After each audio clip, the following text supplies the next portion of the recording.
Bona vesprada a totes i a tots. I molt breu i ràpidament us dono la benvinguda al Jardí Botànic de la Universitat de València, que acull una vegada més la cloenda del seminari anual de la Fundació ENNOR. Moltes gràcies, president de la Fundació, per triar aquest emblemàtic espai, més de 2 vegades centenari Jardí Botànic, pulmó verd de la nostra ciutat de València. Gràcies per acollir aquesta activitat tan important també per a la universitat.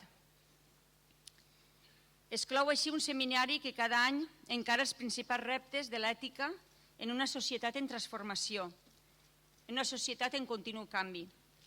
Enhorabona a la catedràtica de la nostra universitat, professora Adela Cortina. Estimada amiga, ànima d'aquest seminari, directora d'ENNOR, gràcies per la qualitat del programa. Molt honorable president de la Generalitat, estimat Ximó, moltíssimes gràcies per fer-nos costat sempre, per estar al costat de la reflexió, del debat, del pensament, de la ciència i també del coneixement, però també al costat del sistema universitari públic valencià. Moltes gràcies, president. Gràcies també a totes les autoritats que ens acompanyeu.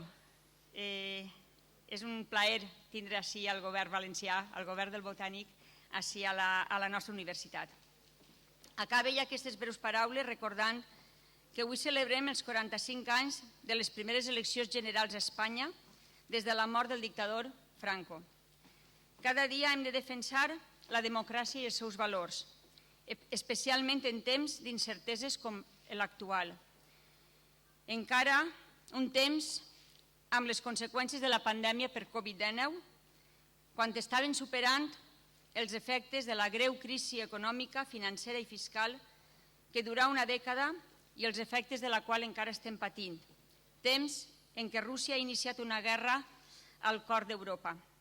En aquest temps de manipulacions i altres desordres informatius, en una era d'efervescència de les comunicacions, de transformació digital, de crisi mediambiental i també de crisi econòmica de la indústria informativa, és més necessari que mai per a la democràcia una premsa lliure, democràtica, compromesa amb una societat que ha de ser millor formada però també millor informada.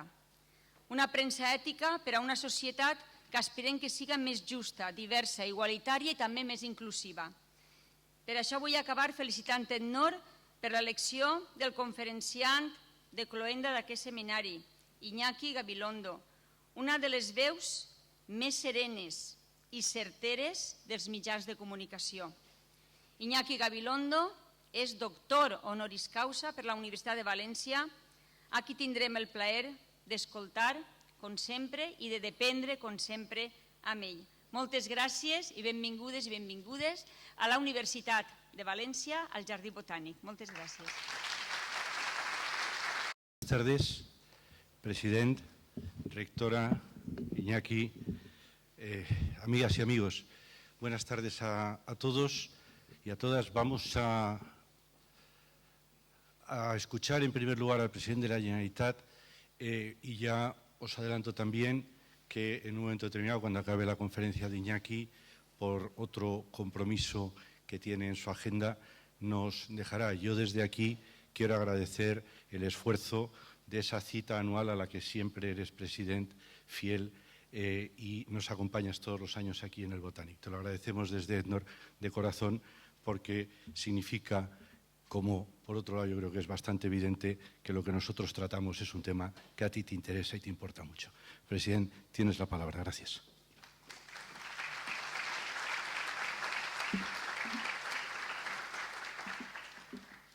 Muy buenas tardes y muchas gracias al presidente de ENNOR, muchas gracias a ENNOR por invitarme, pero sobre todo por lo que estáis haciendo, por lo que lleváis haciendo muchos años, que ha sido capaz de vincular lo que era la historia de los negocios con la ética, con lo que representa los valores profundos.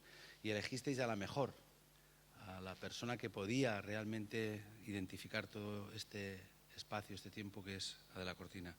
Estimada rectora, moltíssimes gràcies, com sempre, per la teua amabilitat, les teves amables paraules i sobretot també pel paper que fa la Universitat de València sempre, que és la seu de la il·lustració dels valors que ens mouen. Presidente de la CEF, agentes sociales y económicos, presidente de las cooperativas y estimado Iñaki, maestro, señoras y señores. Para un periodista que ama la radio, un adicto toda la vida al transistor y ahora al móvil, escuchar de nuevo a Iñaki Gabilondo libera la misma adrenalina que dar una exclusiva, como la que dio en su momento, que nos contaba ahora Iñaki, un personaje histórico de esta ciudad. La voz de Iñaki ha representado confianza, mesura, compromiso, inteligencia y humanidad. Confianza porque ha sido la voz de la verdad. Mesura porque su paleta de grises es muy amplia. En tiempos de grandes certezas, él también ha dudado. Compromiso porque siempre ha defendido las causas que hacen avanzar la sociedad, sin equidistancia en aquello que es fundamental, aunque tuviera que jugarse la vida. Inteligencia porque sabe que preguntar, pero sobre todo que repreguntar. Y humanidad porque el suyo es un periodismo que nace y vive para la dignidad de las personas. Gracias, Adela, por convertir estos seminarios Sendor, pioneros en España en esa vinculación de la ética y la economía, en una factoría de ética aplicada.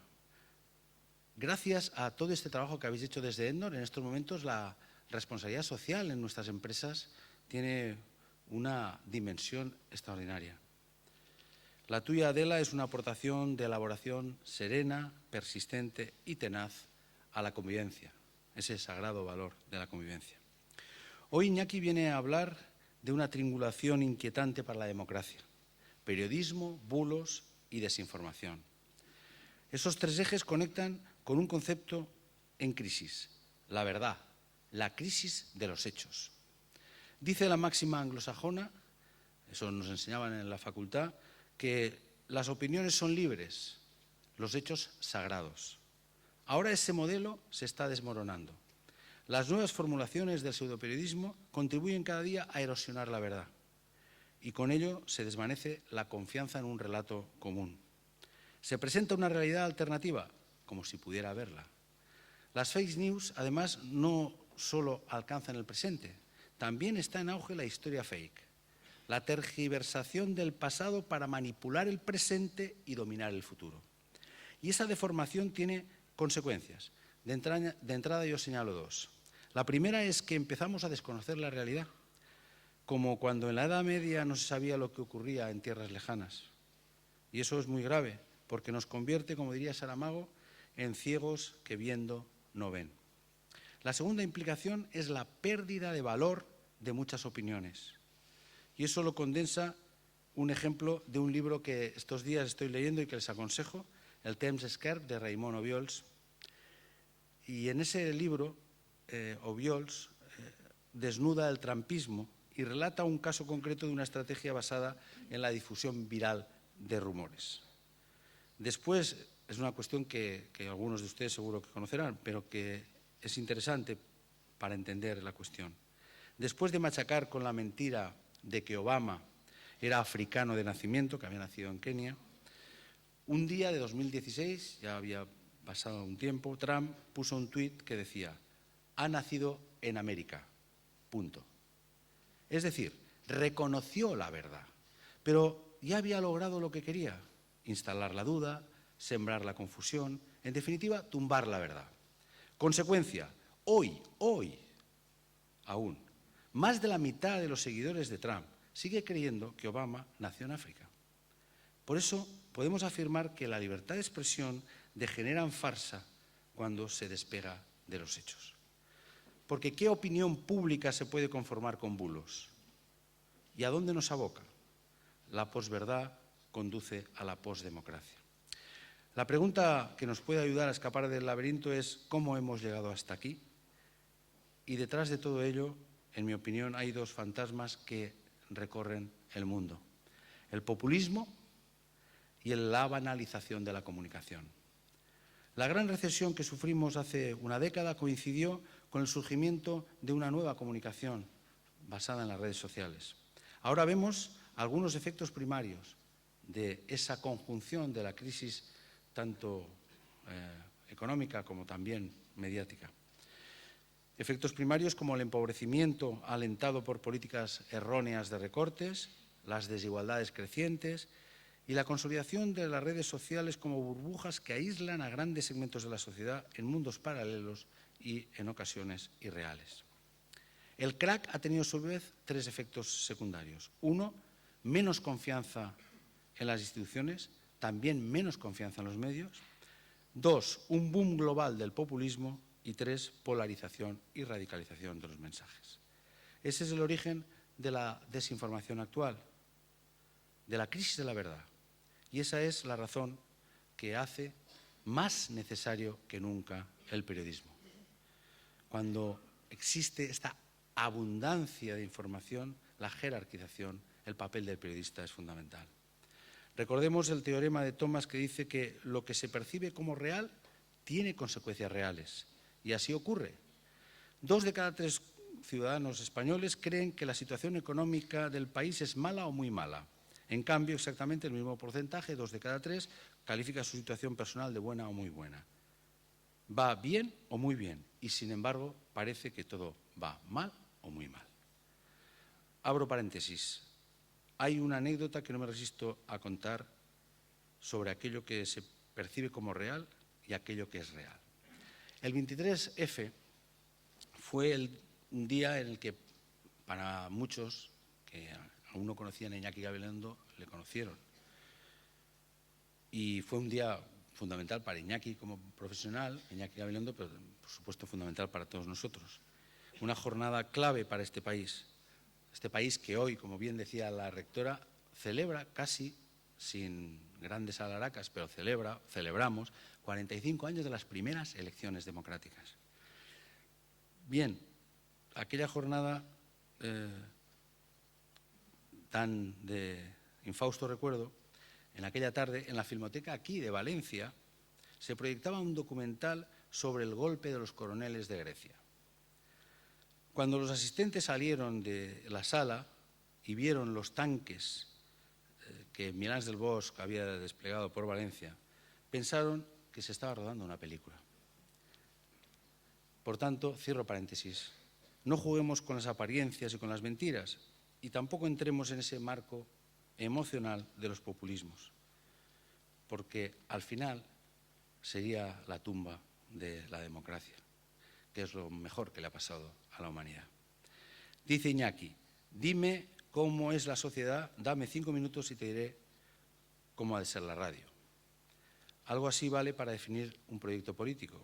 Hoy la sociedad real está preocupada por cuestiones fundamentales como la seguridad en el empleo, las condiciones de trabajo, la igualdad de oportunidades, el acceso a la vivienda, la seguridad ante la jubilación o la protección de la salud. Es decir, los fundamentos de la igualdad y del progreso, la razón de ser del estado del bienestar. Por eso conviene rehuir debates artificiales a los que nos aboca el populismo, esos trending topics que son puro espejismo de la realidad, el humo de cada día que es arrastrado rápidamente por un nuevo humo. Miren, ayer tomó posesión el director del New York Times, Joe Kahn, y es curioso, para mí muy interesante. Una de las primeras peticiones que hizo a sus periodistas fue: no usen demasiado las redes sociales. No queremos que se tomen Twitter como si representara a la audiencia. La audiencia es mucho más amplia y mucho más rica. Es un giro significativo. Hay que evitar una brecha entre la sociedad y el periodismo, también entre la sociedad y la política. Y para ello es imperativo cerrar la brecha entre realidad y falsedad.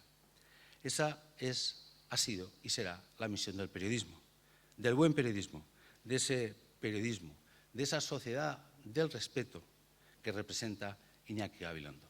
Muchas gracias.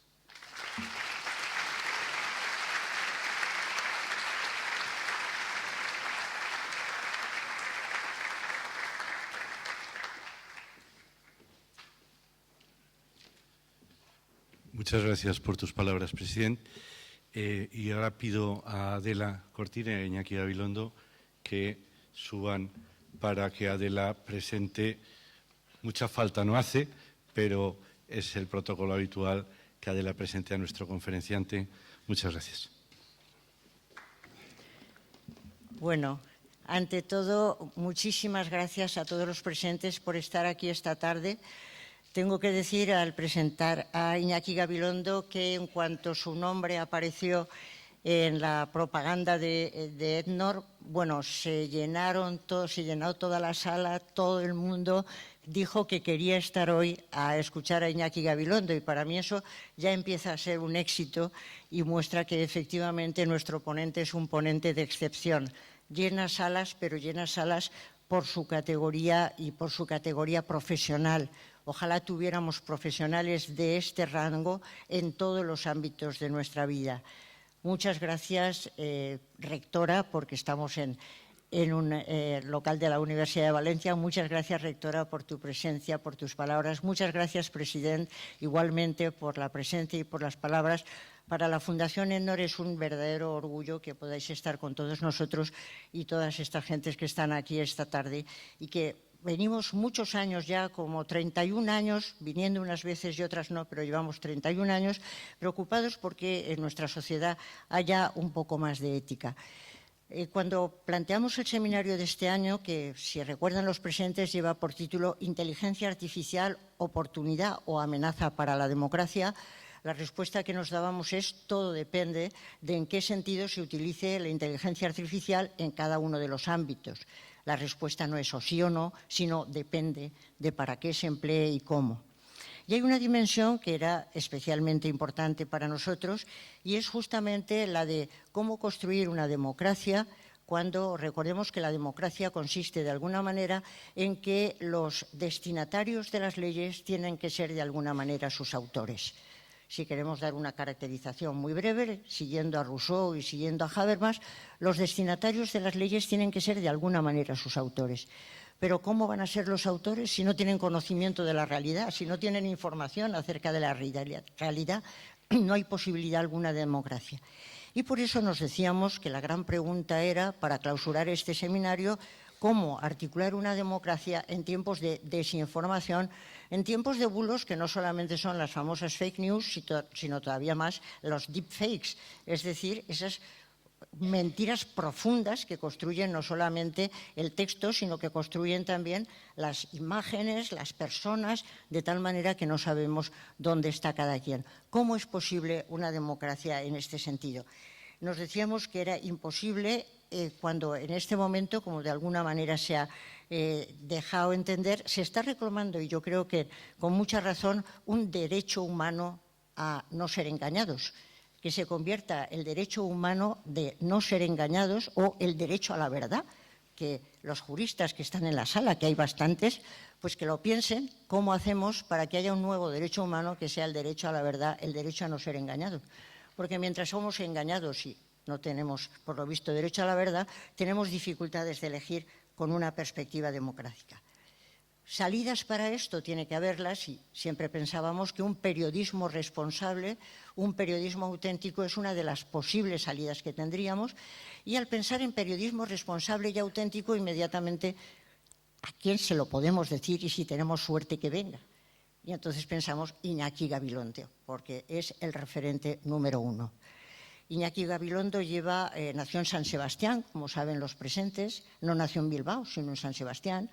Nació en San Sebastián y lleva por lo menos 26 años dedicado a la comunicación en todas las dimensiones posibles de la comunicación, tanto en la radio, en la que empezó, en COPE, en la SER, como en la prensa, como en la televisión, y todos les hemos visto en todos estos lugares, y por eso estamos aquí esta tarde, porque le hemos visto y porque le hemos oído, dedicado totalmente hasta el punto de que, conocemos todos una serie de programas como ¿quién nos recuerda Hoy por Hoy?, que no es solo es que sigue existiendo, es que hoy por hoy fue la creación de Iñaki Gabilondo y duró 20 años dirigiendo ese programa que hoy en día sigue siendo visto y oído absolutamente por todos. Pero una gran cantidad de programas que podríamos ir recogiendo en este momento, yo no los voy a decir, pero siguen siendo, ahora mismo sigue todavía con un videoblog, la firma de Iñaki Gabilondo, en Movistar, cuando yo no esté, por venir, y me cuenta ahora mismo, y eso es una primicia, que parece que está grabando ya pues un nuevo programa que aparecerá en octubre y que tendrá algo que ver con qué es eso de España. Es eso, ¿no? Bueno, más grosero dicho, pero tú lo cuentas, ¿no? Entonces, ¿qué es eso de España? Entonces, a mí lo que me llama la atención, efectivamente, de toda esta vida dedicada a todos esos ámbitos de la prensa, de la radio, de la televisión, esa presencia constante que está teniendo con todos nosotros, evidentemente ha tenido una gran cantidad de reconocimientos que van de premios, que me los he apuntado aquí para que no se diga que no sé cuáles son los premios, pues el premio Ortega y Gasset, el premio del Club Inter de la Prensa de Periodistas Europeos, los premios Onda, que está recibiendo constantemente, y doctorados honoris causa, que es uno de esos reconocimientos que son valiosos, y entre ellos voy a nombrar solo uno, aunque tiene muchos, y es el de la Universidad de Valencia, como ha dicho ya la rectora. Nos sentimos muy orgullosos en que sea doctor honoris causa de la Universidad de Valencia. Pero a mí lo que más me gusta de Iñaki Gabilondo, aparte de su inteligencia, de todo lo que ha dicho tanto nuestra rectora como nuestro presidente, todas esas características que le adoran, a mí me gusta mucho el hecho de que tenga una capacidad de diálogo poco común. Y esa capacidad de diálogo le lleva a hacer periodismo desde el diálogo y no desde el monólogo. Desde siempre le conozco dialogando. Yo he tenido la suerte de que Iñaki me haya hecho alguna entrevista, como se la ha hecho a mucha gente. Y en el momento en que te está entrevistando, te sientes importante, te sientes protagonista.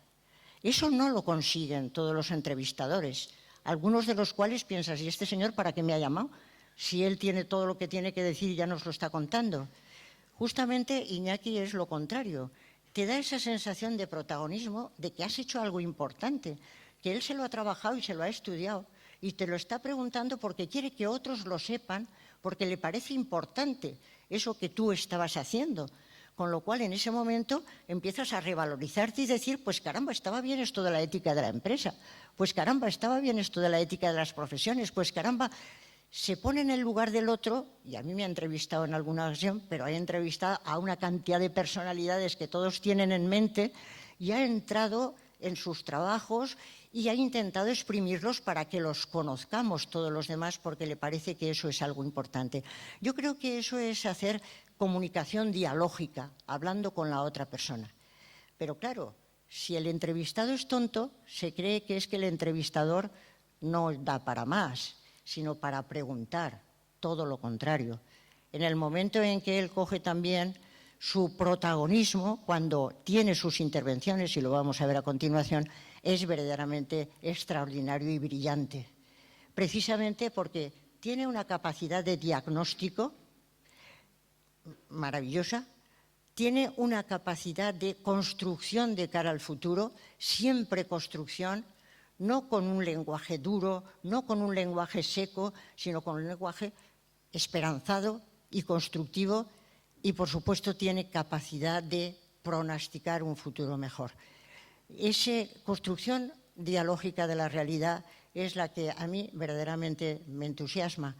Y por eso, para hablar de este mundo nuestro, de los bulos, de qué es lo que ocurre con las redes sociales, qué es lo que pasa con las plataformas, qué puede hacer un periodismo verdaderamente profesional y auténtico, es para lo que queríamos que viniera esta tarde, y estoy segurísima de que no nos va a decepcionar en absoluto. Sobre todo, muchísimas gracias por aceptar nuestra invitación y muchísimas gracias por lo que vas a decir, porque ya a priori estoy convencida de que va a ser espléndido. Gracias, Iñaki.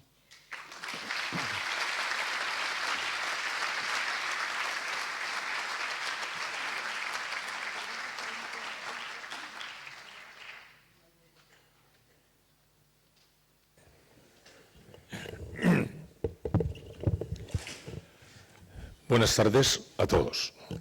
Presidente, magnífica, rectora, de mi universidad. Adela, todos los miembros del NOR, me lo han puesto francamente muy difícil porque la situación se ha planteado en unos términos en los que no se puede hacer sino defraudar. Yo, en un momento como el que estamos ahora viviendo, en el que todo el mundo está tratando de encontrar alguna bengala de luz que le dé alguna pista sobre el futuro, le quiero ya adelantar que no va a encontrar en mí la bengala que le ilumine respecto al futuro. Quiero compartir con ustedes las dudas que todo ciudadano normal debe en un momento como este tener para a partir de ellas comenzar a instalarse, subido sobre posiciones ideológicas firmes ante un mundo en cambio absoluto. Hubiera sido suficiente cualquiera de los episodios que hemos vivido últimamente, el crack del 2008, la pandemia, la guerra de Ucrania, casi para marcar un siglo. Los hemos tenido juntos los tres. Tres formidables cataclismos seguidos sobre un suelo que estaba temblando por dos terremotos que todavía no había terminado de encajar. La globalización y las nuevas tecnologías. Antes de que se produjera el crack del 2008, ya el mundo estaba tratando de ver cómo gestionar esa novedad extraordinaria que significaba la globalización. Ya antes de que se produjera el crack del 2008, ya el mundo estaba preguntándose cómo se comía y cómo se hacía la digestión de ese nuevo mundo enorme que venía a una velocidad vertiginosa con nuevas herramientas y con nuevas preguntas y nuevos interrogantes. Antes del 2008, Le Nouvel Observateur hizo una encuesta entre personas de 40, 45, 50 años que tenían alguna responsabilidad, o empresarios, o profesores, políticos, etcétera, para pedirles que se sinceraran respecto a la situación que vivían con las nuevas tecnologías. Hicieron una encuesta y al final publicaron solo una respuesta, que decía más o menos lo siguiente: me eduqué para un mundo y vivo en otro. Me prepararon para un mundo y vivo en otro. Aprendí destrezas que parecen no servir y estoy necesitando aprender a gran velocidad destrezas que parecen ser imprescindibles. No llego, voy con la lengua fuera. Intento llegar, pero no llego. Creo que todos los demás van más rápido que yo. Me parece que estoy quedando rezagado. Temo ser descubierto en flagrante impostura cualquier día, cuando se note que yo no estoy entendiendo todavía, que voy torpemente siguiendo la marcha de esto. No sé muy bien cómo poder salir adelante. No había todavía iniciado su cataclismo, el primero el del 2008, el segundo el de la pandemia, el tercero, cuando ya esa respuesta se publicó en Le Nouvel Observateur, con un comentario que decía: no publicamos más, todos nos dijeron lo mismo. Todos dijeron lo mismo. Es decir, ya antes del 2008 ya estaba la sociedad viviendo con desconcierto una montaña de novedades que se iban produciendo a una extraordinaria velocidad, que iban cambiándolo todo, que iban produciendo una crisis tras otra en lo que Ignacio Ramonet, director de Le Monde Diplomatique, llamaba un haz de crisis, porque ya entonces empezaba a haber dudas de cómo actuar en política, cómo hacer el periodismo, cómo educar a los hijos, cómo invertir, cómo prepararse para el futuro. Todavía no había empezado la secuencia de enormes cataclismos cuando estábamos ya subidos en ese enormemente inestable suelo de la... Estamos, por tanto, ahora viviendo en un encadenado de cataclismos que son casi inimaginables y que solo con perspectiva los veremos en su verdadera dimensión, con los pies colocados en un suelo inestable ya de antes como consecuencia del no haber tenido tiempo todavía para afrontar con claridad qué significaba la globalización y qué significaban las nuevas tecnologías.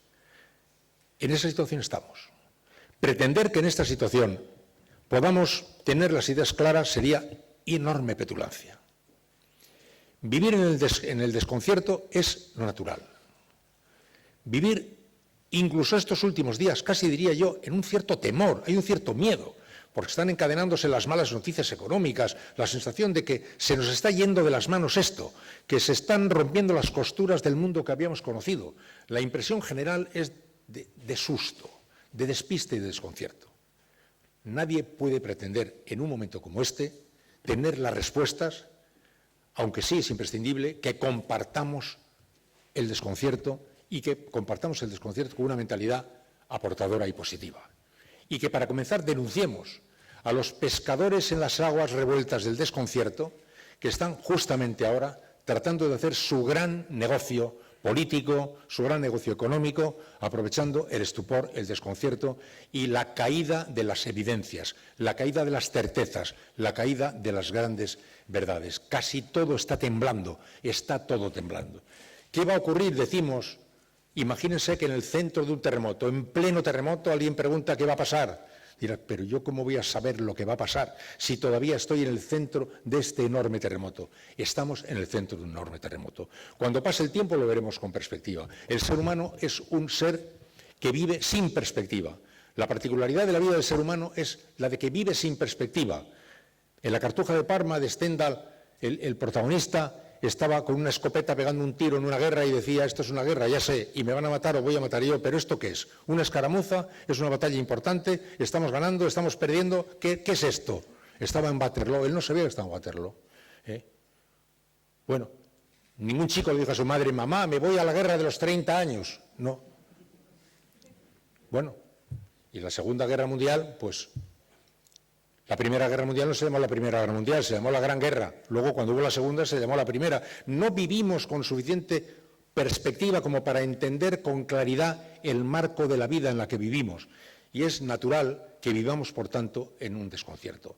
No nos asuste decir que vivimos en el desconcierto. No nos asuste vivir en la duda. Pero comencemos por desenmascarar a los pescadores de las aguas revueltas del desconcierto, que están tratando de medrar sobre el desconcierto de la gente y los estamos viendo flotar porque salta a la vista su impudicia en el terreno de la política, lo que llamamos los grandes escandalosos populismos, las recetas de colegiales, infantiles, las recetas para grandísimos y complejos problemas, recetas simplísimas. Es un atentado a la inteligencia y a la dignidad de las personas. Aceptemos la complejidad de las cosas, aceptemos que nadie tiene verdaderamente las soluciones, pongamos en común lo que sea capaz de poner en común cada uno con su generosidad y tratemos de buscar juntos los caminos. Todo esto ha pasado mientras se dibujaba ante nosotros el mayor escenario para la libertad que nunca se ha conocido, Internet, que ha tardado muy poco tiempo en descubrirse que es al mismo tiempo la mayor amenaza contra la libertad que nunca ha existido. Al mismo tiempo, no hará muchos años, en una reunión como esta en la que yo estaba hablando con estudiantes jóvenes, se me ocurrió decir que Internet tendría naturalmente que enfrentarse con regulaciones inexorablemente. Bueno, salí vivo de milagro porque la concurrencia, que es todos jóvenes, consideraban Internet el escenario limpio, por fin no manipulado, el escenario en el que por fin todo iba a circular con gran libertad, la Disneylandia de la libertad. Bueno, ahora Shoshana Zuboff ha escrito un libro que se titula El capitalismo en tiempo de control, que, por el contrario, observa el terrible amenaza que significa un universo en el que ya hemos descubierto que se están comercializando nuestras intenciones, nuestros deseos, nuestros sueños, nuestras esperanzas, nuestros planes y nuestros proyectos políticos, donde ya hemos visto con claridad las amenazas que se ciernen sobre esto. Y ya el mundo entero se ha puesto de pie para tratar de ver cómo neutralizar esta monumental cantidad de señales que necesitan ser observadas, y ya no hay un solo ámbito que no está tratando de ver cómo responder éticamente a las circunstancias que se plantean como nuevas. Como un gran regalo para mí en la vida en los últimos años, me fue encomendado un programa que yo titulé Cuando yo no esté, que me permitió viajar por el mundo entero entrevistando a científicos. Me fui a entrevistar a científicos y he estado en Harvard, en Stanford, en Columbia, en Singapur, en China, en Japón, hablando con todo el mundo sobre los grandes científicos.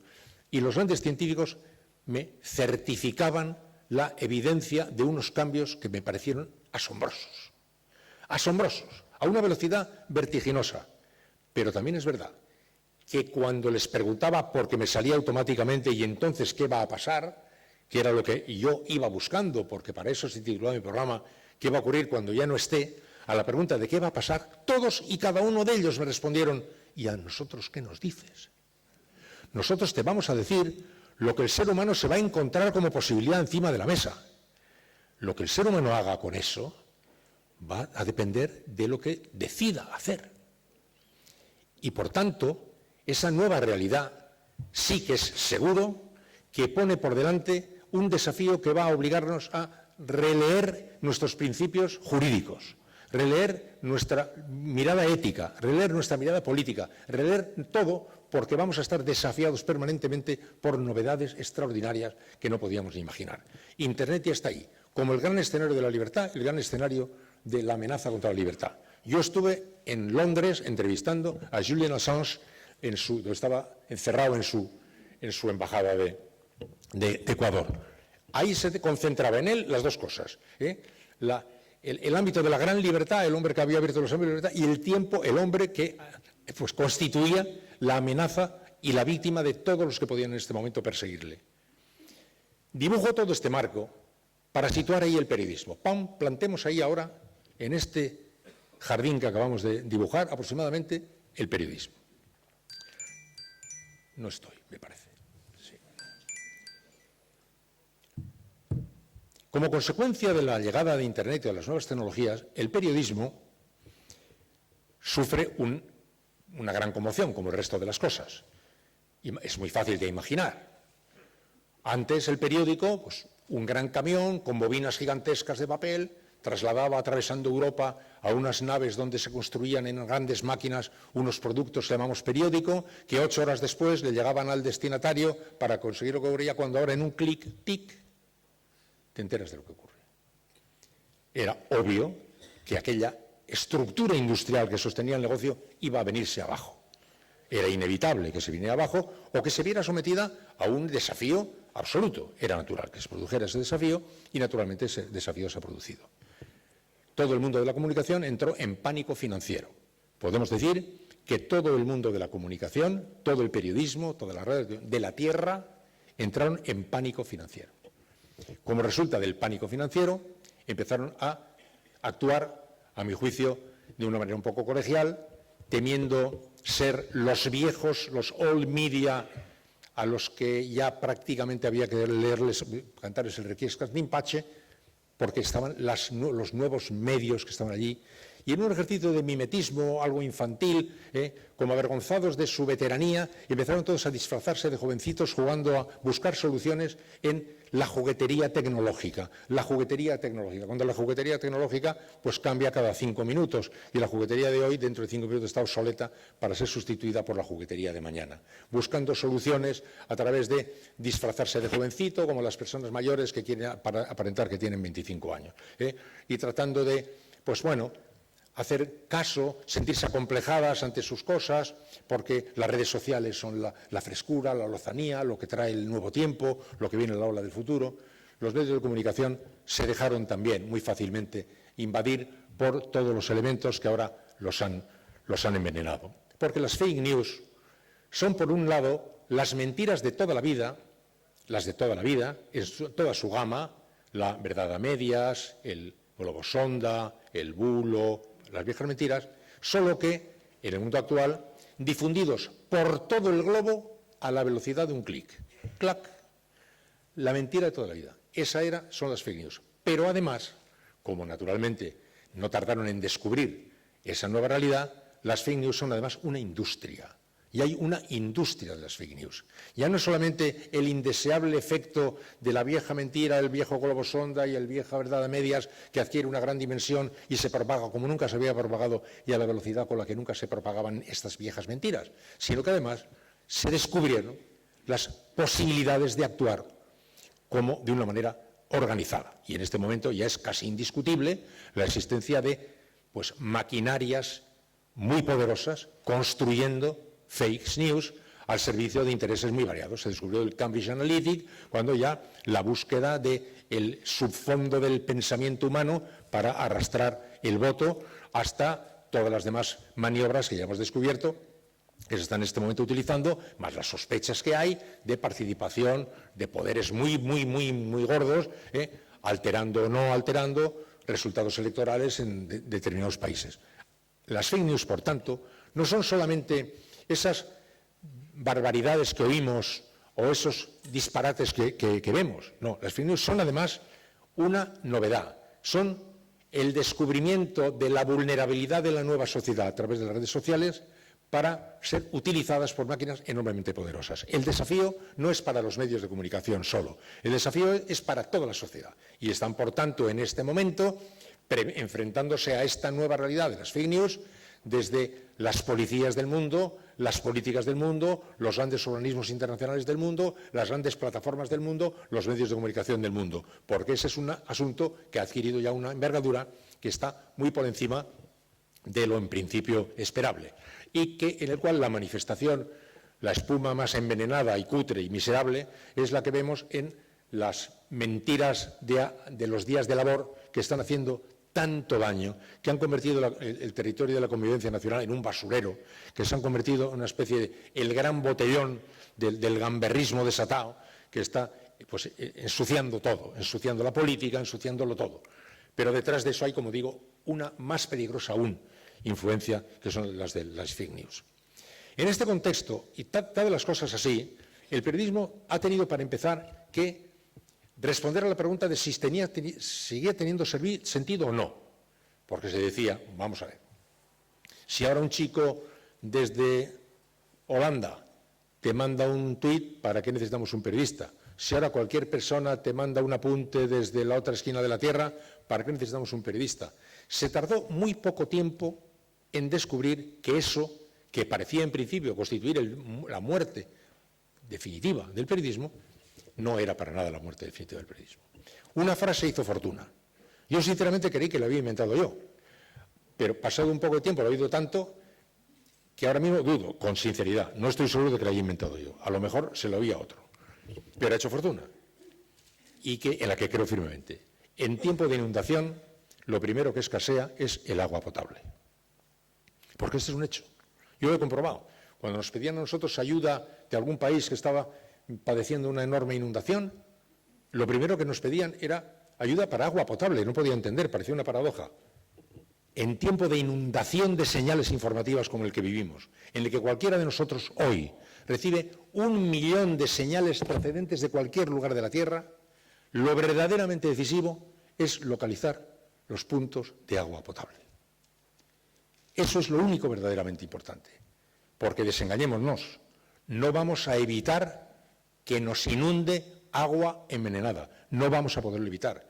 La acción del mundo entero movilizado neutralizará, espero, muchísimo todo este desconcierto. Creo que las regulaciones que sin duda se tendrán que poner en marcha acotarán muchísimo las cosas. Creo que el escarmiento del periodismo al hacerle, darle coba a las redes sociales, blanqueando tonterías de las redes sociales en los medios tradicionales, que es el mayor pecado y la mayor idiotez que yo he visto en mi vida, eso se irá progresivamente dejando atrás. Pero habremos de acostumbrarnos a vivir en el marco de una realidad atravesada por millones de señales. No vamos a poderlo evitar. Tendremos que aprender a vivir ahí.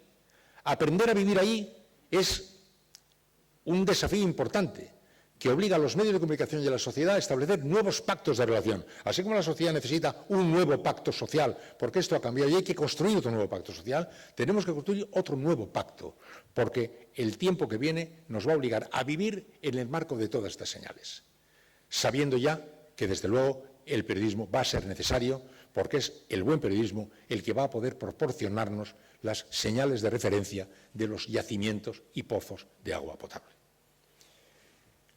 Cuando los jóvenes aquellos me decían, pero qué tontería, pero no, es mucho mejor, viene la información sin ningún tipo de manipulación, viene directa, los intermediarios han muerto, ya no hace falta nada, vamos, que los medios de comunicación, decía, ya claro, no hace falta. En el momento justo en el que la sociedad le pide más garantías a todo aquello que le afecta y a la chuleta que nos vamos a comer esta noche, queremos saber de dónde es la vaca, dónde pastó y si ha venido en tren, en autobús o en qué ha venido, resulta que no nos va a importar de dónde viene la señal informativa. ¿Cómo no nos va a importar? Si yo les digo a ustedes aquí que el Valencia Club de Fútbol por fin va a terminar su viejo estadio que está por ahí, porque me lo ha dicho un borracho según entraba por la puerta, entre arcada y arcada, pues no les parecerá lo mismo que si les dijera que me lo ha dicho el señor chino este, que es, no sé. Bueno, ¿cómo va a ser igual que la sociedad le quite importancia a la trazabilidad en el momento en que más trazabilidad exige? Ahora, la búsqueda de esa posición de referencia, posición de credibilidad, posición de oferta de yacimientos de agua potable es el gran compromiso del periodismo y es el gran compromiso que la sociedad tiene que adquirir con el periodismo. Miren, no le pedimos a ustedes que resuelvan el problema de las fakes porque está por encima de sus posibilidades, aunque les exigimos que militen en el combate contra ellas junto al gran ejército del mundo democrático que se pone en marcha para tratar de neutralizarlo.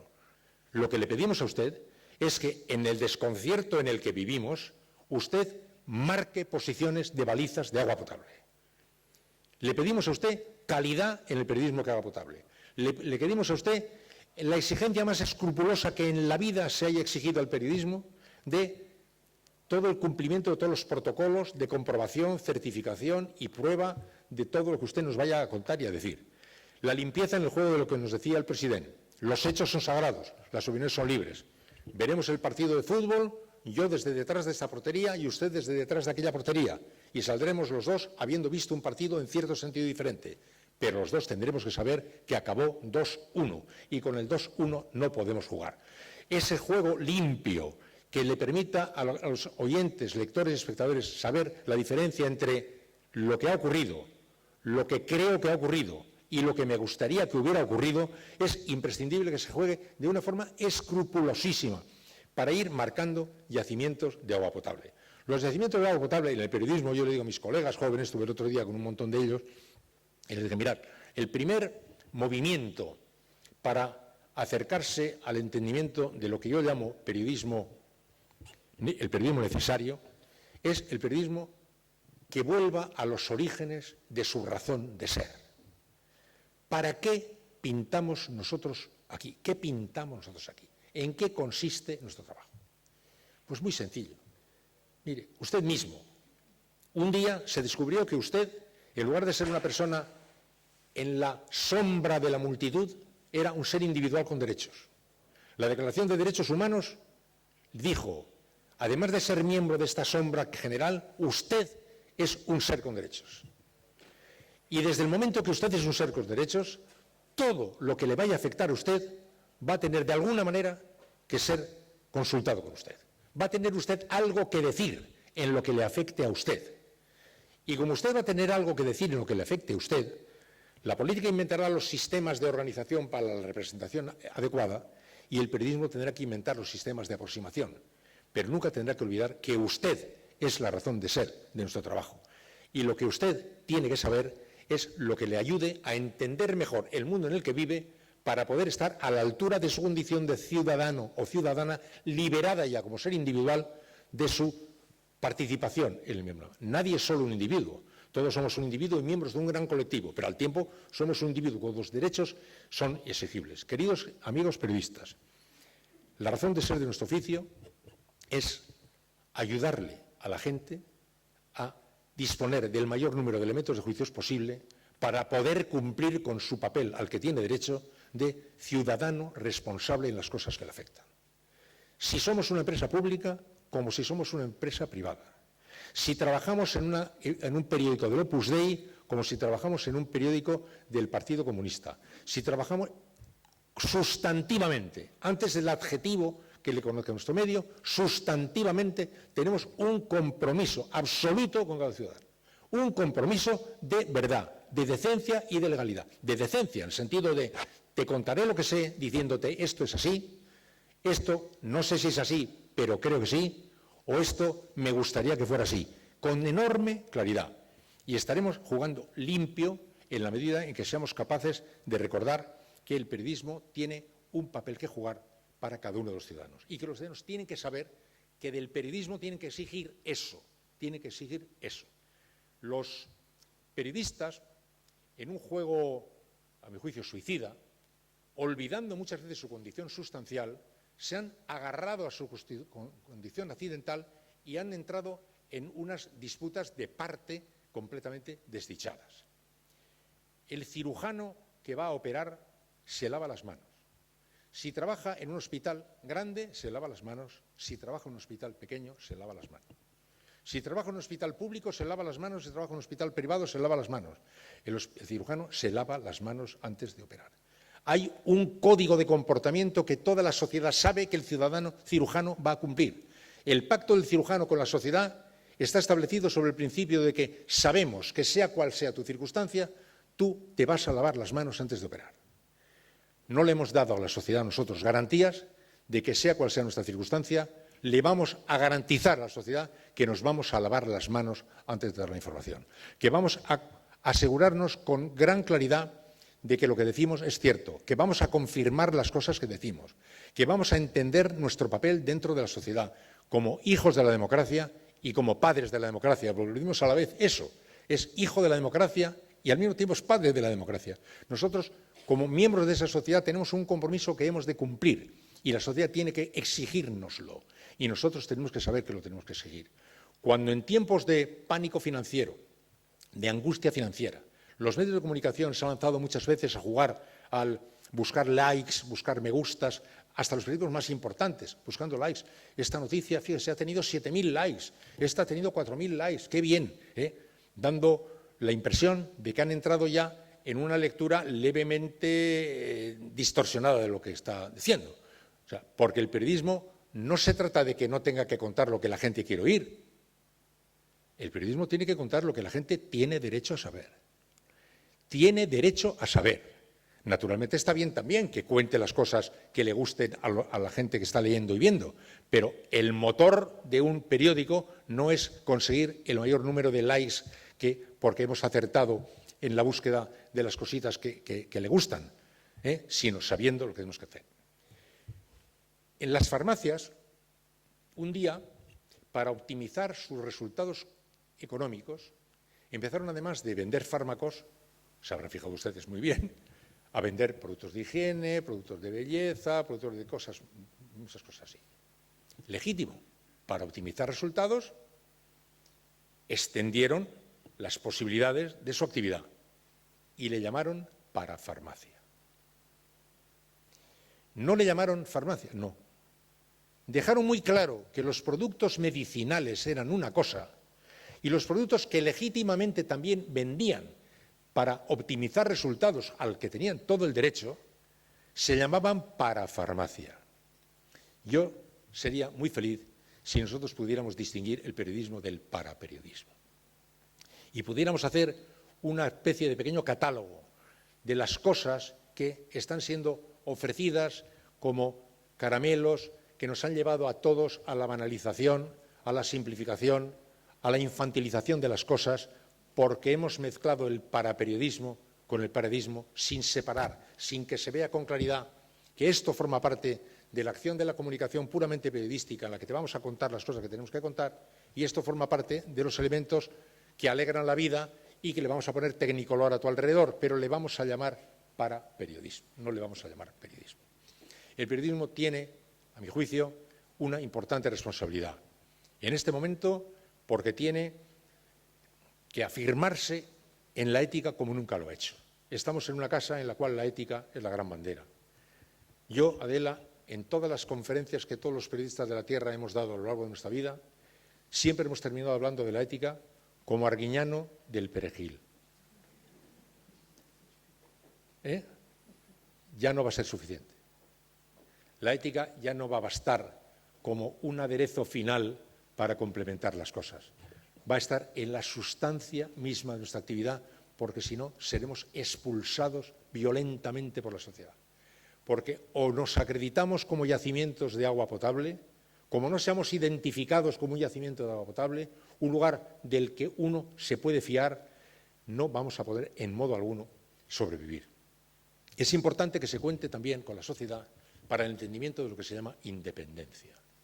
Porque muchas veces, y más en la sociedad ultrapolarizada en la que vivimos, cada uno llama independencia al periodismo que hacen los que están más o menos en la longitud de onda de nosotros y consideramos no independientes a los que están en la longitud de onda de los otros. Y hay que decir que hay independientes de derechas e independientes de izquierdas, y no independientes de derechas y no independientes de izquierdas, que no está ahí el asunto, que el asunto está en el juego de decencia de las voces que expresan lo que expresan sinceramente como consecuencia de su visión de la vida y de su trabajo, y no como pregoneros de otras intenciones, otros intereses bastardos. Naturalmente que hay afinidades, y hay que marcar la diferencia entre afinidad y incondicionalidad. Todo medio de comunicación es un proyecto intelectual. Muy pocos periódicos nacen porque quieran inflarse a ganar dinero.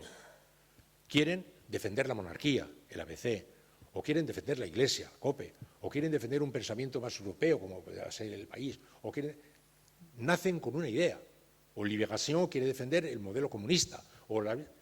Hay un motor ideológico detrás, que naturalmente es legítimo y que naturalmente va a colocar de una forma espontánea y natural más próximo a unos que a otros su mensaje, su visión de las cosas, a partir de la limpieza escrupulosa en los hechos, la libérrima interpretación de las cosas a partir de una posición ideológica. Eso es así, eso no es perder la independencia. Si al acabar este acto le dan un papel a cada uno de los asistentes y le ponen subraye una idea que le haya llamado la atención, seguramente, habiendo sido solo una la conferencia que aquí se ha pronunciado, habrá habido 70 distintos puntos de vista. Los puntos de vista no tienen mayor importancia. Que tengan aproximaciones es natural, es lógico. Tiene que haber aproximaciones por afinidades ideológicas, quienes tienen una ideología con los partidos políticos que se manejan en ese universo, y los otros también. Eso es una cosa, y otra cosa distinta es la incondicionalidad. Y muchas veces los medios de comunicación y las sociedades le piden a los periodistas incondicionalidades que no les deben pedir y que ningún gran periodista nunca podrá conceder. Aunque siempre, por razones obvias, su afinidad le colocará en un territorio naturalmente próximo al universo en el que se desarrolla su legítimo punto de vista sobre la vida. Defendamos, por tanto, todos a ese periodismo que vaya a luchar por ser de la mayor calidad posible. Luchemos contra las fake news por el procedimiento primero de lo que nos acaba de contar el presidente, el nuevo director de New York Times. Le dice a sus chicos, muchachos, hacedme el favor de no darle 3/4 al pregonero a las redes sociales, porque forma parte de ese mimetismo colegial en el que muchas veces los periódicos, porque tienen complejo de inferioridad de antiguos y de old media, para hacerse los molones y los modernos, se apuntan a la juguetería tecnológica y se apuntan a las últimas cosas y a la última travesura que ha salido de las redes sociales, que eso sí que está, ahí sí que están los chicos jóvenes. Bueno, esa es una de las mayores exhibiciones de desconfianza en sí mismo que está demostrando el periodismo. El periodismo tiene que jugar con confianza en sus posibilidades y arriesgando e invirtiendo. El director de Washington Post, Martin Barron, me dijo a mí en su despacho de Washington que si me llegan a decir a mí, cuando empecé yo en este tiempo ahora con la crisis, que empecé a recortar de aquí y de allá por todos los lados y aprenderme toda la juguetería tecnológica, que el asunto no iba a consistir solo en aprenderme la juguetería, que te la tienes que aprender, y en recortar de aquí y de allá. Si me llegan a decir a mí que siendo el periódico propiedad del señor Bezos de Amazon, que no es un poeta romántico, sino es un hombre de negocio, aunque ese para él sea, desde el punto de vista contable, un negocio de calderilla. Si me llegan a decir a mí que tengo 100 periodistas más que cuando empecé, no me lo hubiera creído. Cuando me di cuenta de que mi futuro no estaba tanto en lo que yo creía, que era en aprenderme las technicalities y en cortar para reducir gastos, sino en darle calidad, verdadera calidad y contenido de verdadera calidad al producto que yo elaboro, que es donde me encontraré de pronto con la demanda de la gente que sí que pagará por tu servicio, porque tu servicio merecerá la pena, porque será un yacimiento de agua potable y pagará por el agua potable, y de repente me encontré que tenía un montón de periodistas más y que había vuelto a tener corresponsales en el extranjero y que había vuelto a tener reporteros y enviados especiales, que hacía 10 años que no teníamos ni uno, porque lo primero que hicimos fue recortar en enviados especiales, en reporteros, en corresponsales en el extranjero, y de pronto, en vez de pagar salarios de miseria, querer resolver el problema por el procedimiento de contratos basura, salarios de miseria y despidos a mansalva, descubro que El Porvenir está en A, independencia, B, la más alta calidad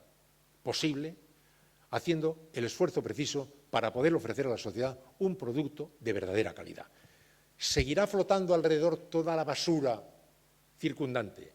Luchará el mundo contra esa basura circundante. Ojalá la consiga derrotar. Pero, mientras tanto, acreditemos posiciones de verdadera calidad periodística, en lo grande y en lo pequeño. Porque yo he tenido la suerte, en los viajes que he podido hacer, de ver infinidad de esperanzadoras señales. Porque el árbol caído hace tanto ruido que enseguida lo vemos. Pero hay mucha hierba que crece, aunque no la oímos. Está creciendo mucha hierba. Mucha hierba está creciendo. Y es importante saberlo. Vemos cómo se desmoronan los grandes constructos que conocimos. Y yo no sé qué va a ocurrir en el futuro con El País, con Prisa, con el Le Monde, con el New York Times, con el Washington Post. No sé, espero, deseo que hagan bien los viajes de reconversión, se adapten, se coloquen bien, como están haciendo otros importantes medios. Pero está viendo muchas cosas. Hay ya periodismo sin ánimo de lucro. En España hay empresas de periodismo sin ánimo de lucro que están haciendo productos por el procedimiento no sé, decir, tengo este reportaje, vale 25.000 euros, a escote, pagamos 25.000 euros. Hay 1000 fórmulas, se están probando millones de experimentos. Gentes jóvenes en sitios muy pequeños están haciendo novedosas aportaciones siempre de calidad. Que lo mismo es importante la calidad si vas a hacer las informaciones deportivas de la Comunidad Valenciana que si vas a hacer la gran información internacional en un periódico como el New York Times. La gran calidad, la exigencia máxima está ahí en el futuro de los medios. Y si no, no tendremos futuro. La ética va a ser necesaria. Ya no va a ser el perejil que adorne la salsa. O somos creídos como gente solvente, o nos moriremos. Por cierto, solvencia, mi fórmula es decencia más tiempo. Hace falta decencia y hace falta tiempo. Si tienes decencia y tiempo, aunque cometas errores, yo he tenido 55 años de tiempo y me ha dado tiempo a cometer muchos errores y algunos bastante serios, pero puede ser perdonado o entendido como defecto o como pecado de torpeza, pero no de mala intención si has acreditado una decencia con el tiempo. La decencia, los viejos valores.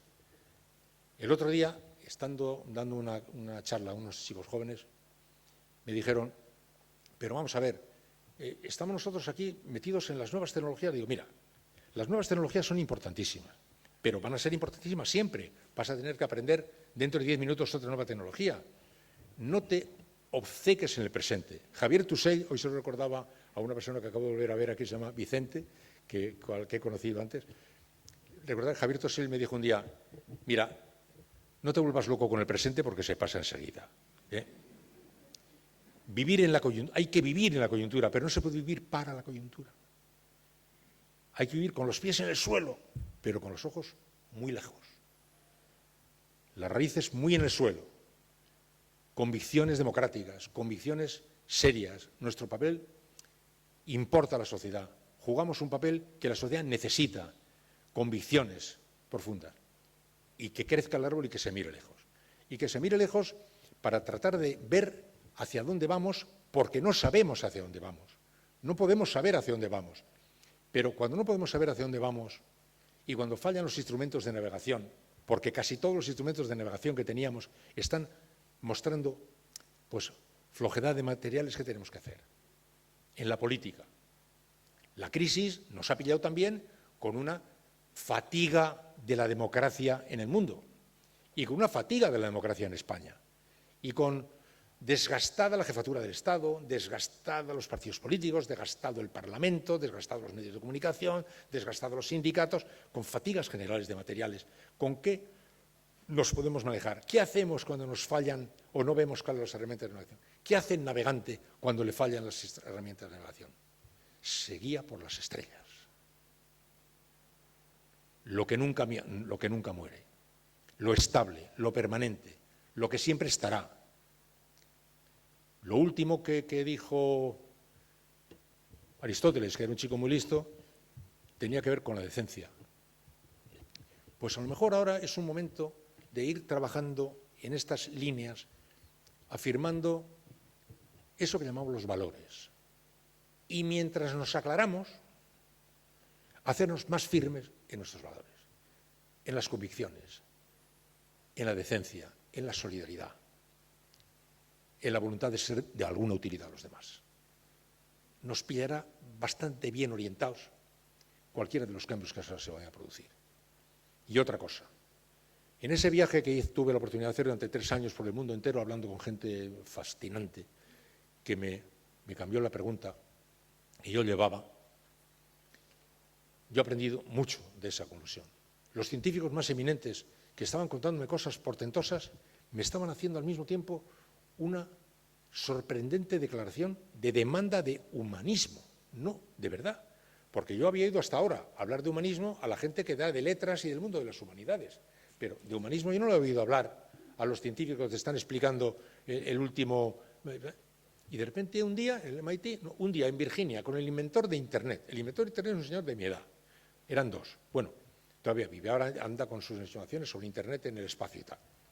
Es matemático profesional. Por cierto, un paréntesis. La anécdota más emocionante. El hombre que ha inventado o descubierto el mayor mecanismo de comunicación que ha existido, que es Internet, que por cierto no está patentado, porque él decía, es como patentar la ley de la gravedad. O sea, ha vivido 40 años con una mujer que no le podía oír. Fantástico, ¿eh? No le podía oír. Al final le pusieron una cosa y pude oír. Le contó un día a Mario Vargas Llosa, dijo, esto es un argumento de una novela.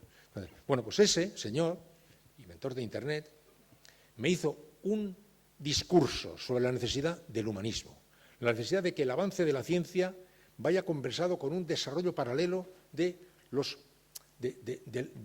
humanismo, un nuevo humanismo. Hay que apoyar un humanismo, no es una bagatela. Las ciencias y las letras ya no van a seguir viviendo separadas, ya van viviendo, integrándose cada vez más. Cualquier proyecto que ustedes vean, el proyecto del cerebro, pues ves, el equipo de los que están trabajando allí son neurocirujanos, neurólogos, y de repente hay filósofos, y hay arquitectos, y hay... Todo está jugando movimientos de integración, actividades organizadas con capacidades y destrezas de muy distinta procedencia, buscando unidad, voluntad de encontrar un camino más o menos común. Y todos hablando de la necesidad de un nuevo humanismo. Y yo decía, pues caramba, y que un día a mí, Negroponte es el Di Stéfano de la juguetería tecnológica. El que hace 30 años fue el primero que dijo, habrá una cosa llamada la pantalla táctil, que anda diciendo que si ahora los glóbulos rojos te pueden... Este señor me hizo un alegato sobre la necesidad de equilibrar. Tienen como miedo de que caiga sobre ellos una responsabilidad de empujar, necesitan que haya un contrapeso aquí. Voy a contar una anécdota. En Singapur, un profesor llamado Parag Khanna, es un hombre joven, tiene 40 y tantos años, nació en la India, aunque viaja por todo el mundo, ha conferenciado por todo el mundo. Estamos haciendo una entrevista sobre conectividad. Y de repente me dice, cuando yo le pregunto, ¿pero qué va a pasar? Entonces, ¿con esto qué va a pasar? Cuando él me decía, pasado dentro de unos años, los países que hasta ahora se han construido como consecuencia de guerras, de matrimonios reales y tal, se irá construyendo por intereses compartidos, de actividades compartidas. Y dije, entonces, ¿qué va a pasar? Y fue el que más directamente se volvió a decirme, oiga, no me preguntan a mí qué va a pasar. Y va y me cuenta él a mí la siguiente anécdota. Sitúense conmigo, Singapur, que está en el quinto pino, un señor indio y yo, y él me dice a mí, ¿sabe usted que hubo en Sevilla, en su país, en España, una proeza técnica, científica, que le permitió a un cirujano sevillano pues hacer lo siguiente? Dio a luz una mujer, un niño, algunos de ustedes lo recuerdan, lo voy a contar muy mal porque no recuerdo muy bien cómo era. Una mujer dio a luz y el niño que nació, con la placenta del niño que nació, se curó un hermano mayor que estaba enfermo. cuente cómo fue la jugada, pero fue así. Y yo conocía la historia, yo había conocido esta historia. Y me cuenta el de Singapur. ¿Usted sabe que...? Sí, pues sí, lo sé. ¿Sabe usted que, puesto que la ciencia a veces llega a un mismo punto en distintos lugares de la Tierra, en distinto momento, eso mismo se produjo también simultáneamente en Estados Unidos, en Arkansas, por ejemplo? ¿Sí? ¿Sabe usted una cosa?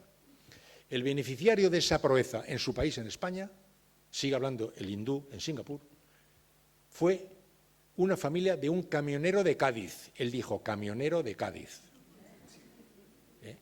Y el beneficiario del caso de Arkansas fue un multimillonario de Arkansas. No me pregunte a mí solo lo que va a pasar, porque este es solo uno de los aspectos que le estoy señalando, pero hay muchos otros aspectos, lo que está señalando. Solo que yo vine convencido de que íbamos a estar desafiados todos por novedades que nos iban a obligar a replantearnos jurídica, éticamente, muchas cosas que hasta el momento creíamos tener ya cerradas. Y que podemos afirmarnos en nuestra visión de la vida del hombre y de la humanidad y de la sociedad y de la democracia, pero tenemos que estar abiertos para este entendimiento. Y ahí extraje un poco la fórmula que la tengo para mí. Cuando ¿a qué va a pasar? La pregunta no es qué va a pasar, la pregunta es qué vamos a hacer. La pregunta es qué vamos a hacer. Y el futuro no está escrito. Lo que está pasando, está pasando. La gente joven se cree que lo que pasó y llegó hasta este punto, que es cuando con motivo de mi santo advenimiento al planeta Tierra ya todo está como debe estar, ¿no? No, también está pasando esto. Lo que está pasando, está pasando. ¿Y qué viene después de lo que está pasando? Pues lo que viene después de lo que está pasando no está escrito. Porque eso lo hacen los seres humanos con lo que deciden hacer, con lo que deciden no hacer y con lo que deciden permitir que se haga. Nada más, muchas gracias.